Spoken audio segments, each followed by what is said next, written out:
Jedediah Chile. Oh, biblical name, honey.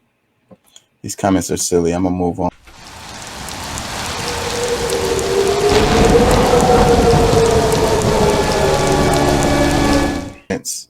What's up, Pat? How you feeling?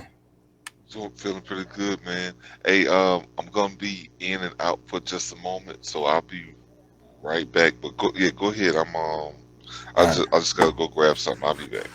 All right, I'm gonna read some comments. This one, it says, depending on what you spend your money on, inflation is probably higher than 6.5% for you.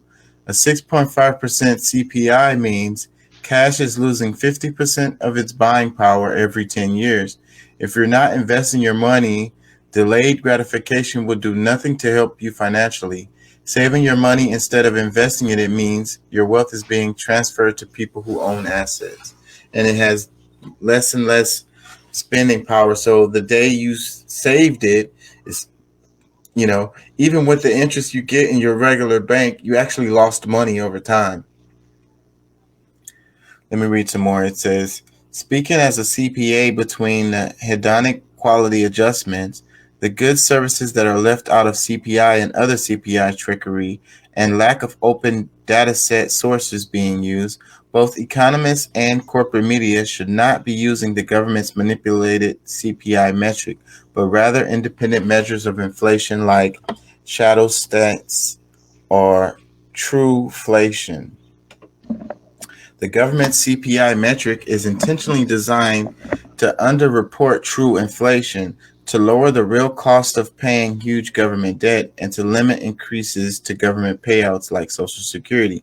And Social Security is coming more and more in the public discourse or in the political scheme.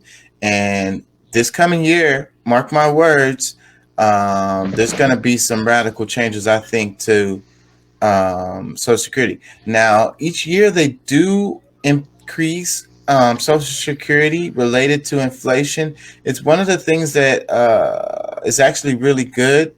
They try to stay up on that with the buying power because you got older folks who really live off of their Social Security and they can't buy food if the food prices continue to go up and they're still getting the same amount of Social Security. But the media, well, the politicians are talking about the debt and they're talking about spending, and Social Security is one of the areas that they're looking at.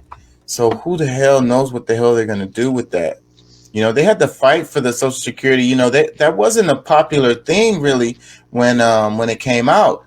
They didn't want to do that. What's his name? Was it Truman? The president that put it in. He just kind of forced that in there, and originally it wasn't very popular. But once people got on it, then they realized that it was a really big deal because it's like old people were just starving, like just would die. They can't work anymore. They don't have anybody to support them. They just die.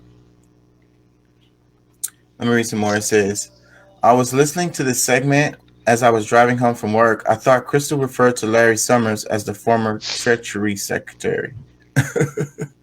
Let me read another one. It says, have Richard Wolf back. You guys have be knocking it out of the park. Another comment, it says, over the last year, my rent went up twice. Storage unit did too. Eggs up to $7. Big companies have come in and started buying a lot of rental properties. This is very disturbing. Everybody should be worried about this. And like how we were talking about yesterday about the price of eggs and how the internet is just making jokes about it. But this is a staple, type of thing. So like that, if it, the for regular folks, that's a big deal. Like, they don't have much to eat. They, you can buy a dozen of eggs and a loaf of bread and have something to eat. But the loaf of bread is going up, the eggs is going up. Now what they're gonna do? They get a half a carton of eggs, I guess. Say, And bro, that was our meat when we was growing up, man. yeah, Like of course, like one of our like for breakfast, it was like it'll be just grits and eggs and no meat. yeah, I grew up poor too, so I know. And like I say, a loaf of bread and some eggs, you could feed the family with that. If you have to. So, but with the prices of it going up like it is, then and I can remember even me as an adult. There was a time when I was really struggling, and what I would do is I'd make sure I got enough food for the kids, and I wouldn't eat. And I'm sure a lot of people do that. I just make sure they eat, and whatever they don't eat, I just eat the leftovers or whatever. Or eat what they didn't eat. You know, Yeah. and mostly I'm still hungry. You go to sleep hungry, you wake up hungry, and this is day